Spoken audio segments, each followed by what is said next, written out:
Seorang wanita menusuk jarinya dan meneteskan darahnya di atas giok warisan keluarga. Dalam sekejap, dia dipindahkan ke sebuah ruang yang asing. Air di sini tidak hanya memiliki fungsi untuk mempercantik dan menyehatkan kulit.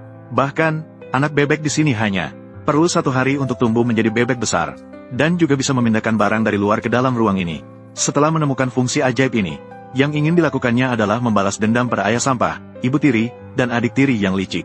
Hanya karena dia telah berpindah dari abad ke-21 ke dalam novel. Dia tidak hanya menemukan bahwa pemilik asli adalah orang yang tertindas. Bahkan, ayah dan ibu tirinya sering menindasnya.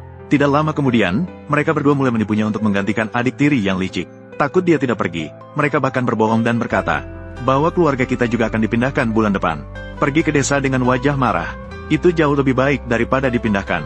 Namun, wanita itu tentu saja menyadari bahwa mereka hanya ingin menipunya untuk mengalihkan peninggalan ibunya, agar mereka bertiga bisa hidup bahagia. Memikirkan bahwa dia memiliki gelang yang bisa menampung segalanya. Jika dia bisa memanfaatkan saat mereka keluar untuk memindahkan semua barang di rumah. Semua barang dipindahkan ke dalam ruang itu, lalu membawanya ke desa yang terpencil dan miskin. Bukankah dia bisa menjadi kaya dan berkuasa? Maka dia segera setuju untuk menggantikan adik tiri yang licik pergi ke desa. Tapi syaratnya adalah biaya pergi ke desa sebesar 10.000 yuan. Memikirkan bahwa 10.000 yuan bisa digunakan untuk menipu gadis sialan ini, ayah segera mengeluarkan 10.000 yuan dari kaos kakinya dan memberikannya padanya.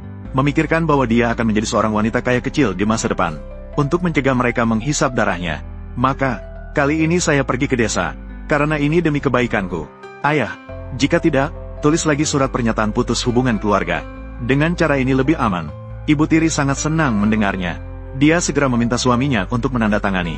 Bagaimanapun, setelah menandatangani surat pernyataan putus hubungan keluarga, dia tidak akan mendapatkan sepeser pun dari harta keluarga.